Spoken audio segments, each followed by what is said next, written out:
The auction hall was filled with noise, sharp laughter, careless money, voices that treated human lives like merchandise.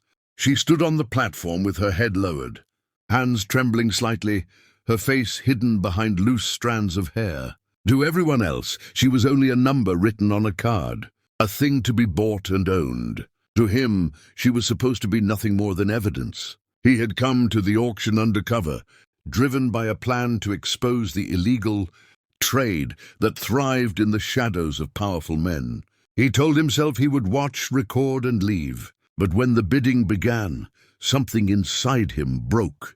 Each rising price felt like a countdown to her destruction. He saw the hunger in the eyes of the bidders, the cruelty behind their smiles, and suddenly the plan no longer mattered.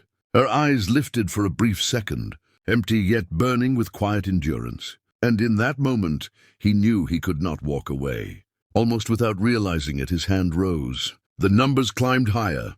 The room buzzed. When the final bid was called, the hammer struck the wood with a sound that echoed in his chest. She was sold to him. He paid without hesitation, his signature steady even though his heart raced. As he led her away from the stage, he expected fear or relief, but she showed neither. She walked beside him with a strange dignity, as if refusing to let the humiliation bend her spine. Up close, he noticed details he hadn't seen before. The small scar near her eyebrow, the way she clenched her jaw to keep control. A faint unease settled in him. She felt familiar, hauntingly so. Outside, away from the noise, he offered her his coat. She accepted it quietly, her fingers brushing his hand for just a second. The touch sent a shock through him, stirring memories he hadn't opened in years. He studied her face in the dim light, and the realization struck like a blade. This wasn't a stranger. This was the girl who had once laughed with him under open skies, the one who had disappeared after her family was destroyed by secrets and lies. He had believed she was gone forever. She met his gaze then, truly looked at him, and confusion flickered in her eyes. The world seemed to pause as recognition slowly dawned between them. Two lives shattered by the same past, standing face to face in the most unimaginable way. He had paid for her freedom, but at that moment he understood the truth. The real cost was confronting who she was and who he had failed to protect. The door closed behind them, sealing off the echo of the auction hall and leaving only an uncomfortable silence between them. The room was warm, safe, nothing like the place she had come from. Yet she stood near the wall, as if expecting someone to drag her back at any moment. He gently placed a glass of water on the table and stepped away, careful not to crowd her. When she finally sat down, her movements were cautious, measured, shaped by years of fear. Watching her like this tightened something in his chest. He asked if she was hungry. She nodded faintly, eyes still lowered, and whispered a soft thank you that sounded unfamiliar on her lips, as if gratitude was no longer a habit but a memory. As she ate, he studied her face, trying to reconcile the woman before him with the time had carved pain into her features. Yet beneath it all the same strength remained. He told himself it was impossible, that he was imagining the resemblance, but his heart refused to listen. When he finally asked her name, the room seemed to grow smaller. She hesitated, fingers tightening around the edge of the table, then spoke it quietly, almost like a confession. The sound of it hit him harder than any blow. His breath caught, and for a moment he couldn't move. That name belonged to his past, to someone he had searched for in vain, someone whose disappearance had haunted him for years. He had stood at her grave once, mourning a lie. She noticed the change in his expression and looked up sharply. Their eyes locked and something shifted. Slowly, recognition sparked in her gaze, followed by disbelief, then anger so raw it made her stand abruptly. She stepped back as if burned. "You," she said, her voice trembling despite her effort to stay calm. "After all this time," he tried to explain, words tumbling over each other, but she cut him off. Her eyes filled with unshed tears, not of weakness but fury. She reminded him of the night her family was ruined, how doors closed, how friends vanished, how he never came. He wanted to tell her he had looked, that he had been powerless, but the excuses sounded hollow even in his own mind. "You paid for me," she said bitterly, "just like the rest of them." "No," he replied, voice breaking. I paid to save you." She laughed, a hollow sound filled with pain. "From what?" she asked. "You were part of the world that let this happen to me." The distance between them was no longer physical. It was built from years of silence, betrayal, and survival, and neither of them knew how to cross it.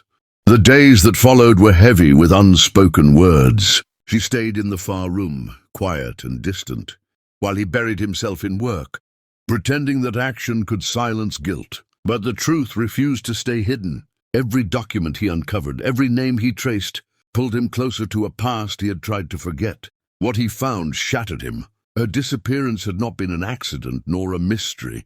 It had been arranged. Powerful men had erased her family to protect their secrets, and his own world, his own blood, had benefited from that silence. One evening she finally spoke without anger, which frightened him more than her rage. She told him about the night everything ended, the knock on the door, the accusations, the way her father was taken away while neighbors watched and said nothing. She described how help never came, how promises turned into closed doors, and how survival slowly replaced hope. He listened without interrupting, each word carving deeper into his conscience. He realized then that saving her from the auction was only a small mercy compared to what she had endured. She showed him the scars she usually kept hidden. Not all were marks on her skin. Some lived in her voice when it lowered, in her eyes when they avoided mirrors, in the way she flinched at sudden sounds. "This is what silence does," she said softly. "This is what your world made of me." He had no defense left. The weight of inherited power felt unbearable, stained with crimes he never committed yet had indirectly allowed. That night, something in him broke completely. He admitted the truth, that he had known pieces of the story years ago, but had been warned to stay away, told it was dangerous. Fear had kept him quiet. Privilege had kept him safe. While she was being erased, he had been living. The confession tasted like poison, but it was the first honest thing he had given her. "I can't undo what happened," he said, his voice shaking, "but I can expose them. Every name, every deal." She studied him carefully, searching for false promises, for the weakness she once trusted and lost. Instead, she saw a man stripped of excuses. When he vowed to destroy the system that had broken her, he did not sound powerful. He sounded desperate. For the first time, she didn't turn away. She didn't forgive him either, but she allowed him to stand beside her. Not as a savior, not as a buyer, but as someone finally willing to face the truth. The fall came quietly at first, then all at once. Files were leaked, witnesses stepped forward, and the carefully protected names began to surface. The auction network unraveled under public scrutiny, dragging politicians, businessmen, and enforcers into the light they had feared for years. He watched it happen with a strange mix of relief and regret, knowing justice would never fully repay what had been taken from her. Yet for the first time, the world that had crushed her was being forced to answer. When it was over, the house felt different, lighter, almost unfamiliar. She moved through it without fear now, opening windows, letting sunlight fill the rooms she had once treated like cages. One morning, she stood by the door with a small bag in her hand. He understood immediately. Freedom meant leaving, even if it hurt. He didn't try to stop her. "You're free," he said quietly. "There are no debts between us. No chains, no ownership." The words mattered. They were everything he should have said from the beginning. She looked at him for a long moment, measuring not his power, but his humility. The man who had once raised a bid now stood empty-handed, asking for nothing.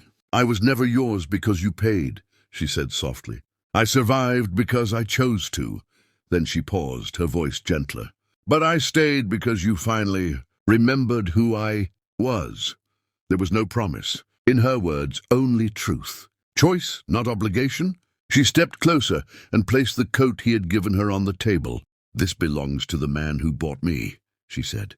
Then she reached out, briefly touching his hand. "What comes next belongs to me."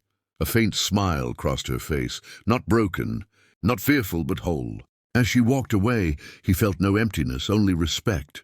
He had not saved her. He had not earned redemption through payment. All he had done was stand when it mattered and let her reclaim her life. And that, he realized, was the only ending that honored who she truly was.